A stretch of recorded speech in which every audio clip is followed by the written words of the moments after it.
So how do you feel about your mom's mission and what's happening here? Are you a part of it? I am a part of it. I love what she's doing because she's really brought the tribe back to life. Even with me getting back into the culture, so she has helped me get back with rituals and all kinds of things, the language. I want to be able to want the generations to still keep this land going because it means a lot to me. And I think we need to keep passing it on to generations.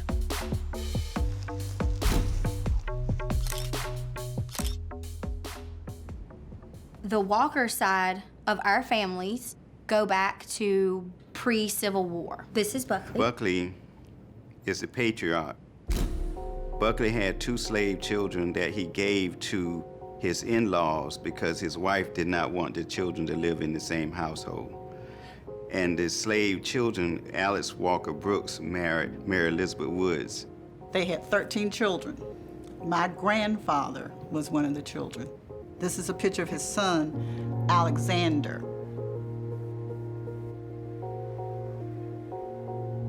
I wore my tuxedo t-shirt today to remember my grandfather. And if it wasn't for this man who connected A and B and C and D and all the alphabet together, we would have never known that this woman who was my 3rd grade teacher was actually my cousin that they tried to hide. Right. Take that, Buckley Walker. Right. You tried to separate us, but it didn't work. Right. Here we are. Here we are. Here we are. We figured it out. We found who was who, and you know, you tried. Over 100 years later. Over 100 years later. Here we are. Yep, here we are, all together. So, we are all human museums. This is a philosophy that I have. We are all human museums carrying, holding, translating secrets, identities, family, community, tradition, artifacts, stories, symbols, joys, sorrows, fears, regrets, hopes, dreams, memories, amnesia, weapons, generational trauma, and genetic deja vu. Jackie Shelton Green is North Carolina's first African-American poet laureate. Through her work, she excavates stories that are hidden and forgotten in what she calls the collective amnesia of the South. She teaches at Duke University's Center for Documentary Studies. What pieces of yourself are represented in your human museum? What do you include? What do you exclude? What is whispered and what is screamed? The best way to construct this is to actually construct a house, a human museum, with windows, with doors. When I bought this house, I really wanted it to embody a sensibility of a family and bringing ancestral presences in and also celebrating my children's lives. It's a space where not only am I reaching for a book, but when I reach, I see something that's very familiar and dear to me. So Jackie and Michael, thank you for having me here to Jackie's home and coming to share your family albums. This photograph is a photograph of my father and I. My father, Carnish Vincent, and that's me as a baby. I did meet my father's sister, Aunt Lily, and I took this picture myself back in the 70s. This aunt was blind. She has such amazing energy here. Yes. What drove you to capture her in this way? Well, she always fascinated me as a child. My brother and I had never met a blind person. She would come and, of course, we would stand staring at her, you know, because she intrigued us. Little did we know that she could actually see shadows and things, so she would say, "What do you want?" And we would just like freak out and scatter because, oh, she could see us. So, how are you related? My grandfather and Jackie's grandmother were brothers and sisters. I see. Brother and sister. So you're second, I think that's second cousins. Yeah. Okay. Both of you have referenced a lynching Could you tell us about that? Our great-grandfather. Caswell, Holt. So this is a family photo, but it's also something that's It appeared in a in newspaper. a newspaper. Great-grandfather, Caswell, and one of his brothers, they were appointed deputy sheriffs for Alamance County. And it's my understanding that they arrested a Caucasian female for public drunkenness. And as a result of that, this is when the lynching occurred. Had Caswell survived? Caswell survived. And he was employed by a textile mill. That owned him. The whole mill. The Holt family was renowned for manufacturing the first dyed cotton in the South, weaving the popular Alamance and Glencoe plaids.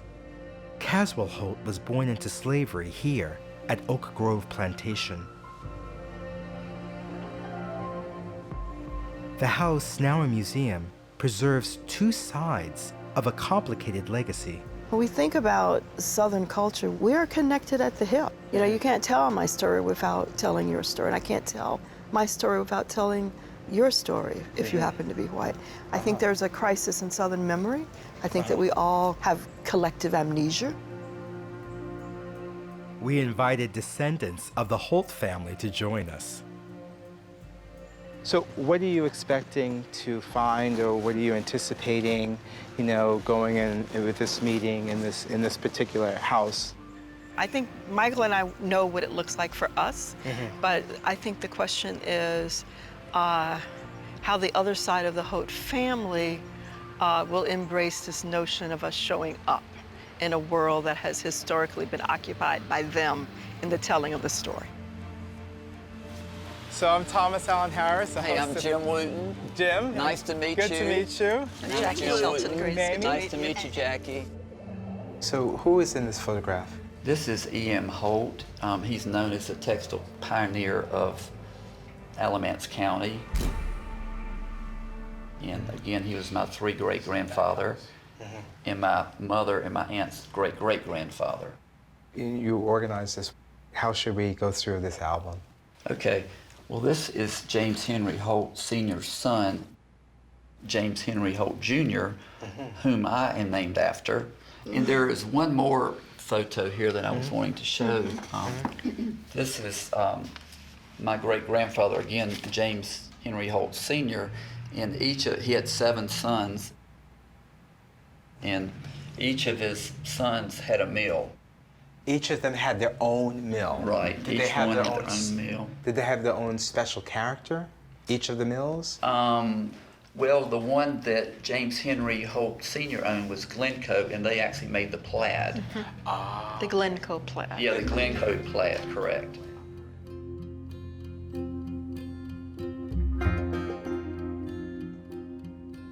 Hi, Bill. Hey, Thomas, how are you? Hi, Nice to thank see you. Good Thanks to for see having us at Jackie, the how are you? museum. Nice to see you again. Thank you.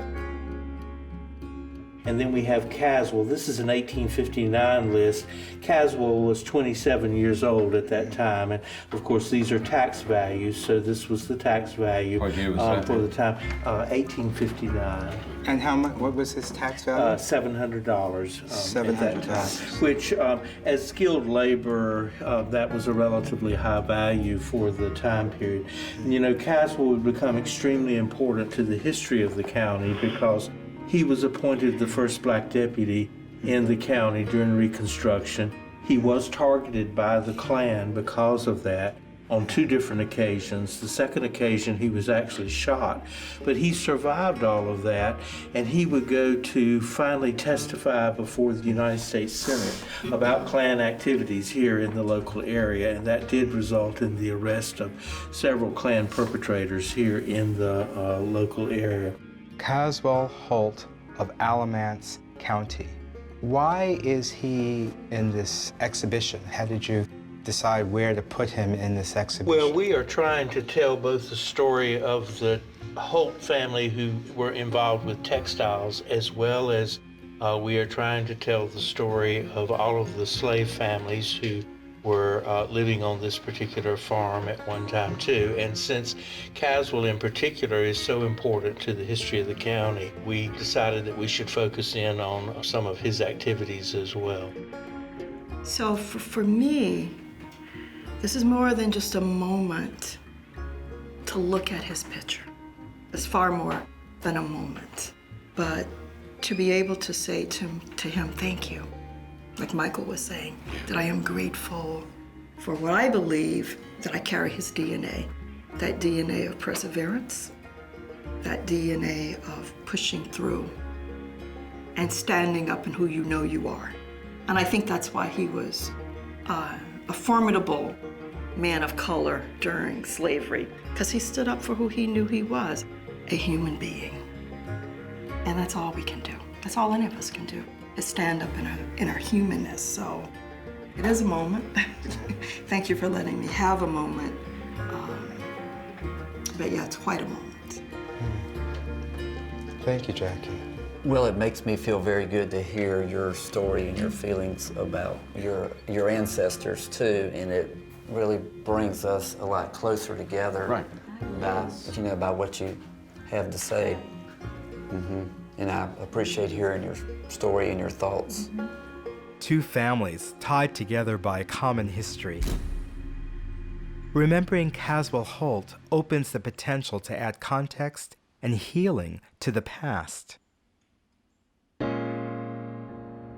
Here in Mebane, North Carolina, close to where Jackie grew up, stories and values from the past are in danger of being forgotten as newer, younger, and hipper transplants move into old spaces and make their mark on the town. But lives in other historically segregated towns like Oxford, where the past is always present, remain closely intertwined as its residents push forward together. Stephanie Velasquez May returned to Oxford to run the Granville County History Museum. How far back does your family go in Oxford? The 60s. Wow. Look at this. Yeah. Nice little shops Yeah. here. It's kind of interesting that this and that and the Painted Ox are next to each other because they represent totally different things. This is more of a traditional, typical store that you would see here in Oxford. But I see. the Painted Ox is more eclectic. It has artwork that's abstract. So it's very different from the traditional taste of Oxford people. But there are people moving from Durham here? Yes. Why is that? Well, it's primarily because of the real estate. It's not as expensive, it's quieter, it relieves people from that fast pace of lifestyle that Durham and Raleigh offer. At the home of Oxford's mayor, Jackie Sargent, we joined Stephanie and other town residents to share photos. Stephanie, you were born here in Yes. Oxford. Well, it all started with my grandfather out in the tobacco fields. And then my father, I take away from a lot of their experiences here that life isn't easy, but that's okay. If you work hard, you can get to places, you can go where you want to, and that is why I'm here. And you have a family that you're starting. Yes, and yes. so tell us the story. I thought these images represented what a marriage does. It unifies people from all different backgrounds. You can see my parents, us being an interracial marriage, Zach's parents being an interracial marriage as well. So what we're seeing is a really blended family. Definitely. The ceremony was actually held in these same tobacco fields where you're holding guests. Oh my gosh, Yes. they're all connected. Yes, they're all connected. And where does your husband work? He actually works in the beer industry. Which is a rising Yes, industry oh, in North definitely. Carolina. Yeah, all the microbreweries around here, it's just booming. It's huge. So this is my husband, Zach May. He works here at the brewery, Tobacco Wood. Hey, nice to Zach. meet you. Thanks for having us here. Yeah, appreciate you guys coming out. What did you think about Oxford before you moved here, and how does it change? So I didn't even know what Oxford was. I didn't even know there was Oxford, North Carolina. So are you both kind of like the new face of Oxford? Definitely a different face. Maybe not the new, but different. So we've been here about 2 years now, permanently. You know, I've seen it change dramatically. I mean, new restaurants are here. You're seeing new faces pop in every single day. The cool thing about the brewery is it's bringing people from the Durham and Raleigh area. So they're coming out and seeing what Oxford has to offer. Spurred by a blending of newcomers and longtime residents, Oxford is redefining old narratives around family and community, around us and them, creating a new unity, a new flavor. Alicia, we have this idea of the blended family or extended family. So tell us a story of your family. I'll start here. So this is my great-grandmother, Callie. She's actually a mulatto, so she's a product of a slave. Her mother was a slave and the slave owner. And so that's my great-grandmother. And this is my grandmother. You can still tell here that there's blended family. Being fair-skinned, green eyes, finer hair, there was a lot of taunting that, you know, she experienced, unfortunately. But it kept us forward thinking about being open to all type of people. So that's something that I was taught at a young age, just because of where I originated from. So, Rob, you are the proprietor of the Ace Hardware store. I am the ex-proprietor. If I could, this is the photo of my father and myself and my brother and two of our employees. Wow, show me that, let me see that photograph. So let's see if My I can father's guess where you sitting are. down. You're here. That's me, a lot Okay. lighter. My father and mother taught us to respect people, regardless of color, race, religion.